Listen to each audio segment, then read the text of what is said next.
ओम नमः शिवाय। शिव शंकर भोलेनाथ हर हर महादेव।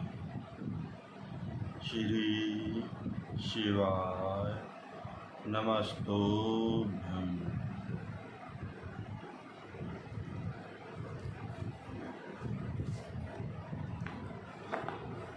व्यास जी ने पूछा, महाबुद्धिमान सनत कुमार जी, जब वह महान भयंकर एवं रोमांचकारी संग्राम चल रहा था, उस समय त्रिपुरारी शंकर ने दैत्य गुरु विद्वान शुक्राचार्य को निगल लिया था। यह घटना कैसे संक्षेप में ही सुनी थी, अब आप उसे विस्तार पूर्वक वर्णन कीजिए। पिनाकधारी शिव के उदर में जाकर महायोगी शुक्राचार्य ने क्या किया था? शंभु की जठराग्नि उन्हें जलाया क्यों नहीं? भृगुनंदन बुद्धिमान शुक्र भी तो कल्पांत कालीन अग्नि के समान उग्र तेजस्वी थे। वे शंभु के जठर पंजर से कैसे निकले? उन्होंने कैसे और कितने काल तक आराधना की थी?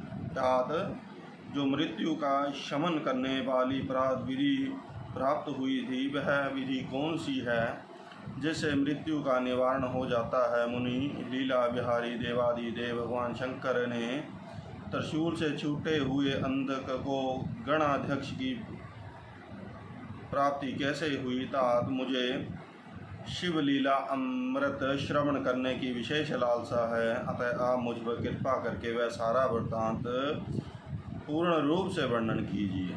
ब्रह्मा जी कहते हैं, अमित तेजस्वी व्यास जी के इन वचनों को सुनकर सनत कुमार जी शिव जी के चरणा कमलों को स्मरण करके कहने लगे। सनत कुमार जी ने कहा, मुनीश्वर, भगवान शंकर के प्रथमों की जब अत्यंत विजय होने लगी, तब अंधक घबराकर शुक्राचार्य जी की शरण में चला गया और उसने ओम नमः शिवाय, हरिओम नमः शिवाय गिड़गिड़ाकर मृत्यु संजीवनी विद्या के द्वारा मारे गए असुरों को जीवित करने की प्रार्थना की। इस पर शुक्राचार्य ने शरणागत धर्म की रक्षा करना उचित समझा। फिर तो वे युद्ध स्थल में गए और आदर पूर्वक विद्या के स्वामी शंकर का स्मरण करके एक एक दैत्य पर मृत्यु संजीवनी विद्या का प्रयोग करने लगे। इस विद्या का प्रयोग होते ही वे सभी दैत्य दानव वीर एक साथ ही हथियार लिए हुए इस प्रकार उठ खड़े हुए मानो अभी सोकर उठे हों। जैसे पूर्णतः अभ्यस्त किया हुआ वेद समर भूमि में बादल और श्रद्धा पूर्वक ब्राह्मणों को दिया हुआ धन आपत्ति के समय तुरंत प्रकट हो जाता है, उसी प्रकार वे उठ खड़े हुए। शुक्राचार्य के संजीवनी प्रयोग से जब बड़े बड़े दानव जीवित होकर प्रथमों को बुरी तरह मारने लगे, तब प्रथमों ने जाकर प्रथम परमेश्वर शिव को यह समाचार सुनाया। तब शिव ने कहा, नंदिन, तुम अभी तुरंत ही जाओ और दैत्यों के बीच से द्विज श्रेष्ठ शुक्राचार्य को उसी प्रकार उठा लाओ जैसे बाल लब को उठा ले जाता है। सनत कुमार जी कहते हैं, महर्षि वृषध्वज ने यूँ कहने पर नंदी सांड के सम्मान बड़े जोर से गरजे और तुरंत ही सेना को लांग कर उस स्थान पर जा पहुँचे जहाँ भृगु वंश के दीपक शुक्राचार्य विराजमान थे। वहाँ समस्त दैत्य हाथों में पाश, खड्ग, वृक्ष, पत्थर तथा पर्वत खंड लिए हुए उनकी रक्षा कर रहे थे। यह देखकर बलशाली नंदी ने उन्हें दैत्यों को भिक्षुब्ध करके शुक्राचार्य का उसी प्रकार अपहरण कर लिया जैसे शरभ हाथी को उठा ले जाता है।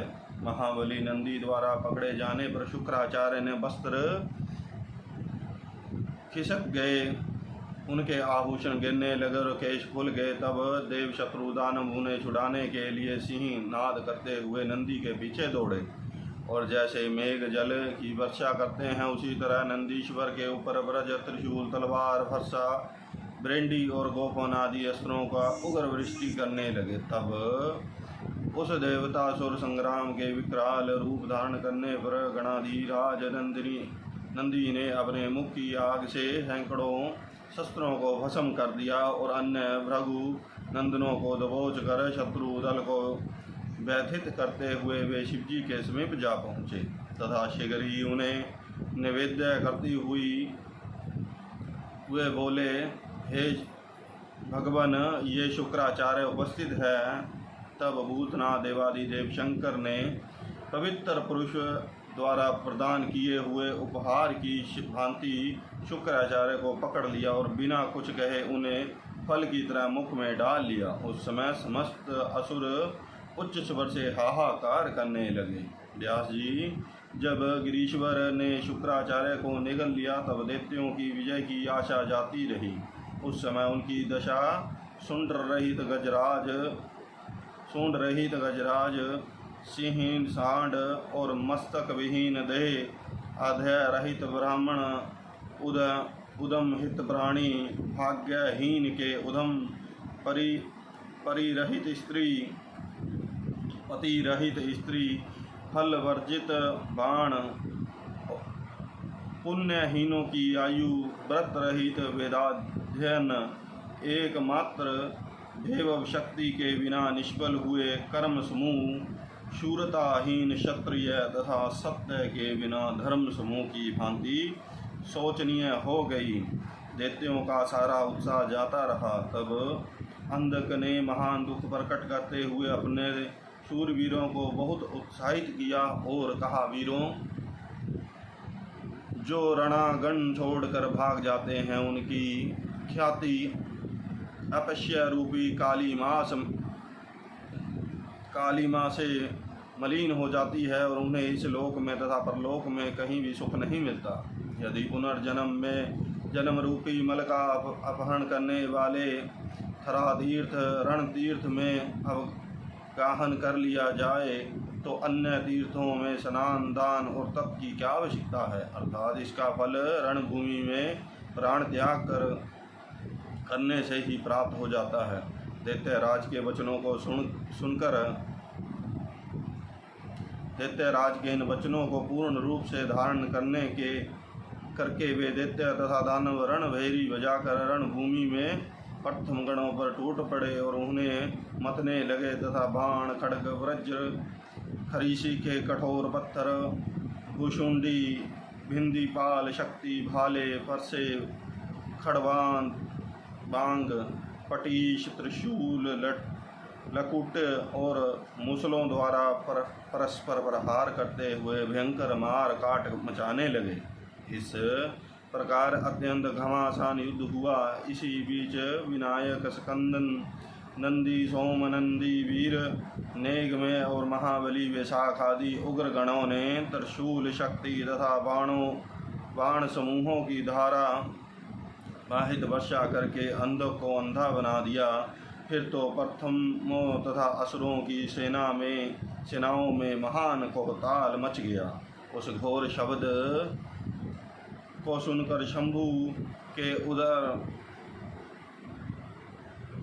में स्थित शुक्राचार्य आश्रय रहित वायु की भांति निकलने का मार्ग ढूंढने हुए चक्कर काटने लगे। उस समय उन्हें रुद्र के उदर में पाताल सहित सातों लोक ब्रह्मा नारायण इंद्र आदित्य तथा अप्सराओं के विचित्र भुवन तथा वह प्रथमासुर संग्राम भी दिख पड़ा। इस प्रकार वे 100 वर्षों तक शिवजी की कुक्षी में चारों ओर भ्रमण करते रहे, परंतु उन्हें उसी प्रकार कोई छिद्र नहीं